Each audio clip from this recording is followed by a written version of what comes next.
Hello, everyone. Hope you are well on a Monday evening. We got through a Monday, so that's a victory. They are coming. We are in a calm before the storm, and the waves from the south are just starting, and they've been coming through, but it's a trickle compared to what is coming. I'm going to go in more into that here in a minute. I also have a very good verse I will share towards the end of this, and I believe it will be helpful to you. The calm before the storm. Right now, and I've been doing some research. I've been watching some other content creators are talking about this. I get it.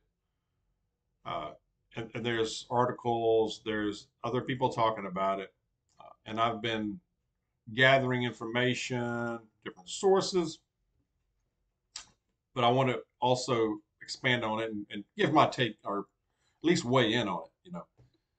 Uh, but it looks like from everything that I gather, uh, overall there's a bit of a pause at the border. Now, I know they're still getting through, but the dam hasn't broken just yet. Okay, they're squirting through different areas. Of course, that has always been happening. Okay, but the big surge has not. It has kind of been stemmed for the moment. There's a pause. The Texas National Guard does have something to do with that. I don't think there's enough of them. They're kind of stopping it for now. Um, the thought right now, it looks like, is that these thousands of migrants, these people are pooling together, are pooling and staging, and they're not just going to go home on their own. Okay, they're going to try to find a way in. They are being taught, they are being helped from both sides. Uh, they're the thought is they're going to find loopholes, and they've already found one or two already. And one of them is an app that they can use. It's like a pre-legalization type app where they can fill out some information and get like a parole, like a humanitarian on humanitarian basis to get in, humanitarian parole for humanitarian reasons. Like I said, that from what I read, can last up to 2 years or 5 years. Can't remember. But who cares? I mean, once they're in, they're not going to pay attention to any law or court date or anything like that. But they get a court date down the road. I mean, it can be years. You know, yeah. You think they're going to show up for that? No, they're long gone. They're long in the wind by then.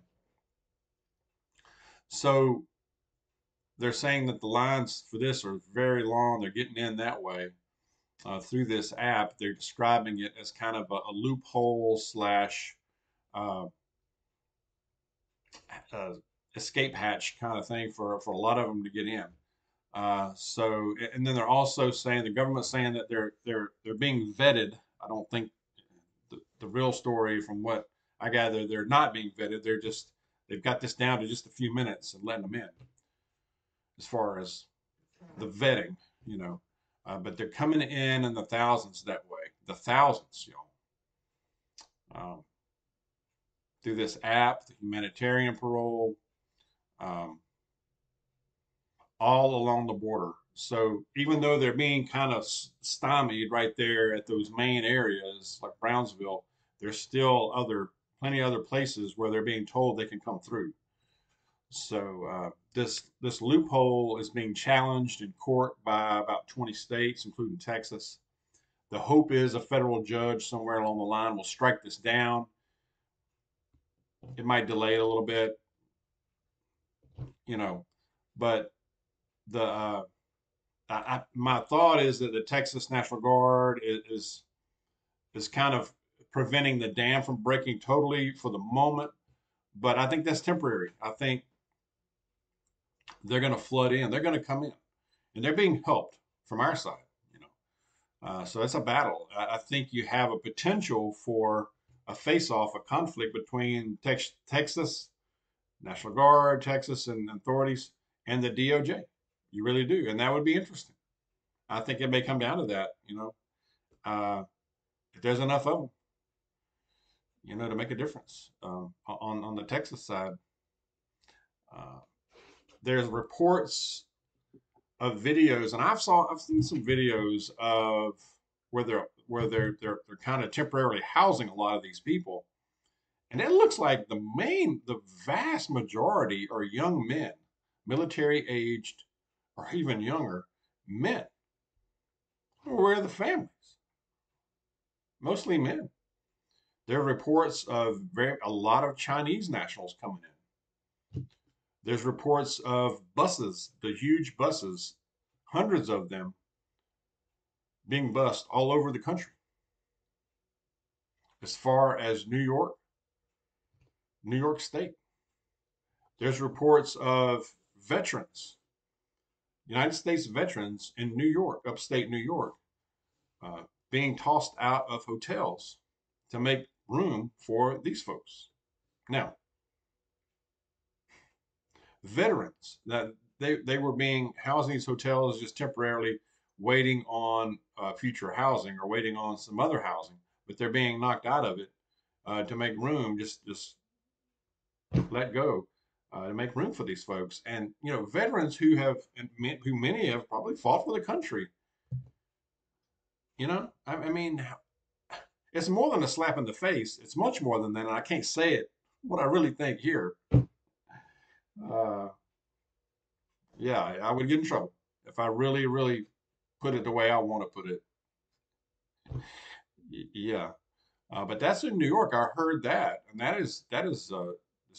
And then I've also seen reports of other nationals coming in by the hundreds, Sudanese, Egyptians coming through, tossing their IDs away on the Mexican side before they come over. And they're being let in, encouraged. So it's coming in a big way. And it's going to be a dam break, and it's going to be millions.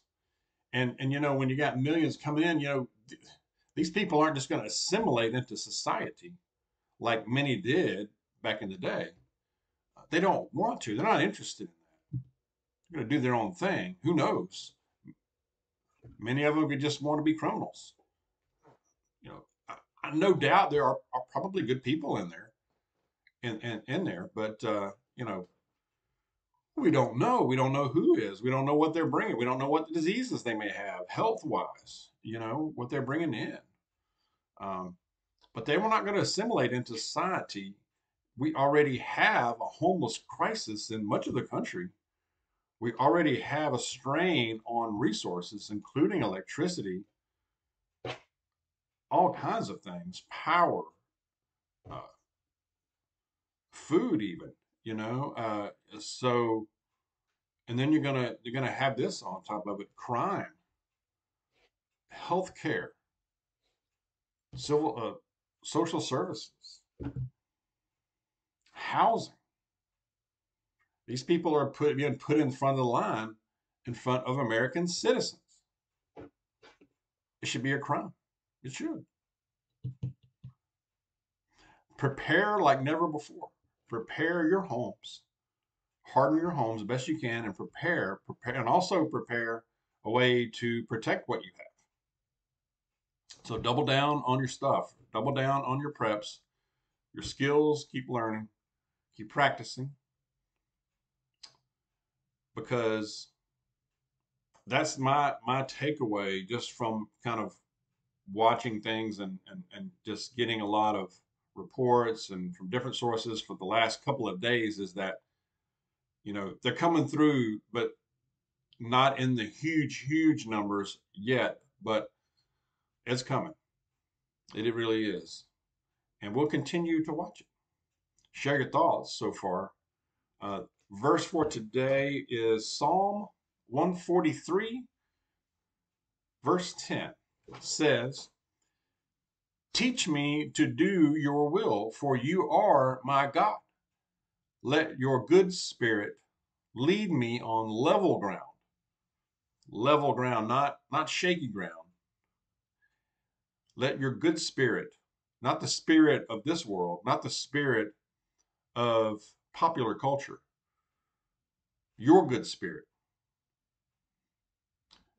teach me to do your will. Pray, pray for him to lead us, and he will. Sometimes we have to stop and listen and just be willing to wait. It's not going to be right away a lot of times, uh, but he will lead you. And when he does, you will know it. You will know it. It will be no doubt that nudge. Sometimes it's more than a nudge. Sometimes it's a big old push. We felt that before, but it is unmistakable. But it will happen if you spend time in prayer and ask for that, and it will happen. It will happen. I promise. So share your thoughts again. Let's stay aware, but still do the things and do go about your life, but be safe. God bless you. I will see you soon.